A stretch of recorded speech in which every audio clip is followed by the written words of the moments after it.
suis assez emmerdé par le film du jour parce que les critiques étaient plutôt positifs, que j'avais moi-même très envie d'aimer ce film et que je me suis retrouvé face à quelque chose de vraiment pas bon. Alors je préfère mettre une petite mise en garde d'avant-critique, ce n'est que mon avis, je n'ai aucun intérêt, je ne prends aucun plaisir à ne pas aimer un film et à vous dire que je ne l'ai pas aimé, c'est juste qu'à partir du moment où je fais une critique en 180 secondes, il faut que je me maintienne à mon avis pour que les films positifs puissent briller et ceux que je n'ai pas aimés, je dis que je les ai pas aimés, même si manifestement la plupart du public a aimé le film en question, car oui, aujourd'hui nous parlons de Wonder Woman en 180 secondes.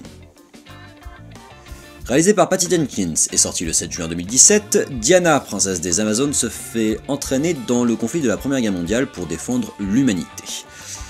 J'ai plus mal vécu ce film que je n'ai vécu Suicide Squad. Pourtant, objectivement, Wonder Woman a plus de qualité et est mieux d'un point de vue purement cinématographique, parce qu'il tente certaines choses. Je trouve juste qu'il y a à peu près rien qui marche. On va commencer sur le premier gros souci du film, pour moi c'est Gal Gadot. Elle nous propose une pub pour Je m'aimais Maybelline pendant 2 heures, ce qui est inintéressant au possible. C'est bien d'être mannequin, c'est bien d'être jolie, elle est super jolie, ça me pose aucun souci là-dessus, mais ça suffit pas pour être actrice. Je trouve qu'elle en met pas une dedans. C'est une guerrière, il y a un moment j'ai envie de me lever pour lui crier mais mochis-toi merde, mais je veux que tu craches, je veux que tu baves, je veux que tu cries, je veux que tu morges, je veux que tu aies une veine qui sorte du front, je veux que tu deviennes toute rouge quand tu te bats. Non, elle est tout le temps,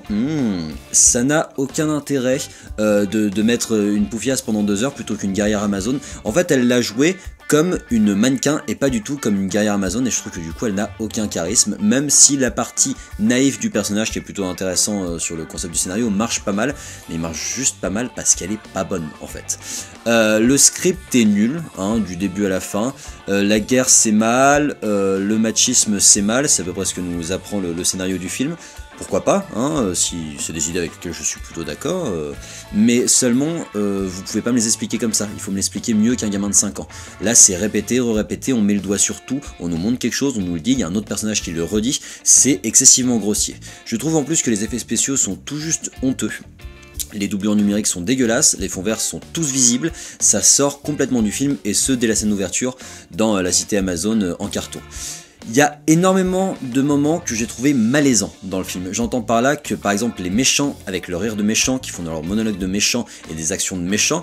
il y a un moment je me suis cru dans OSS 117, sauf que le film se prenait au sérieux, là où OSS 117 ne se prend pas au sérieux, et c'en est vraiment gênant. Le fait que tous les Allemands parlent en anglais avec un gros accent allemand, même quand ils sont entre eux, ça devient parodique, c'est Papa Schultz quoi. Et puis il y a un listing de petits soucis qui deviennent gros,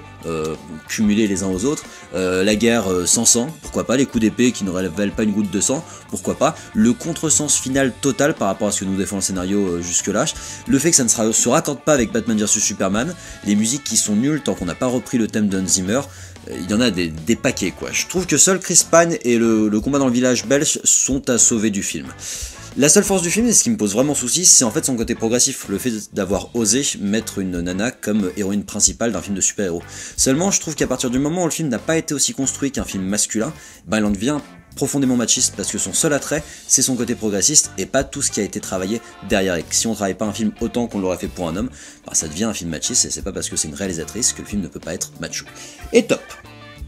Voilà, je suis particulièrement dur avec ce Wonder Woman parce que j'ai passé vraiment un mauvais moment, que je prends pas du tout bien les critiques qui sont très positifs, notamment qui le comparent à Dark Knight. Ça n'a rien à voir, je peux comprendre qu'on me dise j'ai passé un bon moment, ça marche sur moi, voilà, mais il y a quand même un nombre de défauts qui sont vraiment visibles et qui ne sont pas questionnables, notamment sur le fait des effets spéciaux, qui me paraissent difficiles à oublier sur le résultat final.